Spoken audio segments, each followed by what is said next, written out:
Siyam ka mga urban poor communities sa Barangay Ibo, Lapu-Lapu City ang gibisita sa GMA Regional TV Kapuso, Barangayan on Wheels, Cagirihang Buntag. Ani ang report.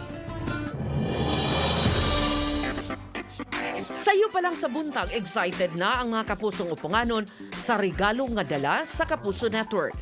Dili mo menos o sa kagatos ka residente sa Barangay Ibo, Lapu-Lapu City ang malipayong midawat sa mga vegetable packs gikan sa GMA Regional TV, food supplements ug food packs. Igon man essentials sama sa face mask o face shields gikan sa private sponsors ug partners.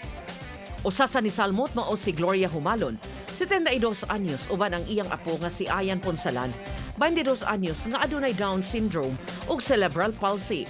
Sinang Gloria na ang nagatiman kang Ayan sukad pa ni atong 2008. Nalipay jud kog dako nga ako may napilian nga kuan kanang kuan diri sa GMA. Ang bag nga puno sa mga masustansyang utanon, gisukipan pa og mga mensahe sa paglaom sa GMA Regional TV News teams ug anchors sa Balitang Bisdak.